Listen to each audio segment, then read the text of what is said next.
చింతమనేని ప్రభాకర్ చాలా బాధ్యతాయుతమైనటువంటి పని ఒకటి చేశారు.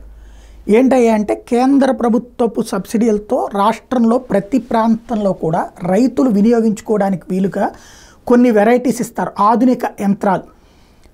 అవి వాస్తవంగా కస్టమర్ హైరింగ్ సెంటర్ అన్నటువంటి విధానం అన్నమాట. దాని ప్రకారం ట్రాక్టర్లు, రోబోనేటర్లు, కల్టివేటర్లు ఇవి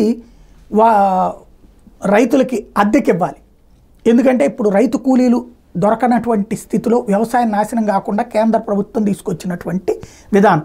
కానీ అవి ఆంధ్రప్రదేశ్లో ఇంప్లిమెంట్ అయినాయి. కానీ చాలా నియోజకవర్గాల్లో ఏం చేశారంటే అధికార వైఎస్ఆర్ కాంగ్రెస్ పార్టీ వాళ్ళ చేతుల్లో ఉంటున్నాయి.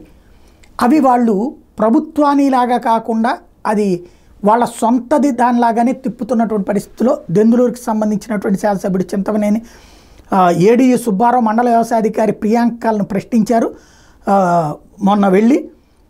అదే సందర్భంలో జిల్లా కలెక్టర్ ప్రసన్న వెంకటేష్ వ్యవసాయ శాఖ జేడీలకు ఫోన్ చేసి మరి విషయం చెప్పుకొచ్చారు. ఆధునిక యాంత్రిక విధానాన్ని రైతులకు చేరువ చేయడం కోసం చంద్రబాబు గారి టైంలో కస్టమర్ హైరింగ్ సెంటర్ని పెట్టాం మేము.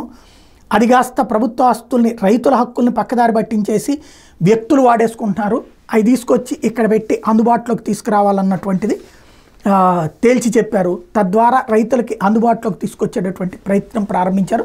చింతమనేని సహజంగా ఒక నెగిటివ్ పేరు ఉంటుంది, ఆయన భాష ఇది. కానీ చాలా బాధ్యతాయుతమైనటువంటి పని చేసుకొచ్చారు ఇప్పుడు మాత్రం.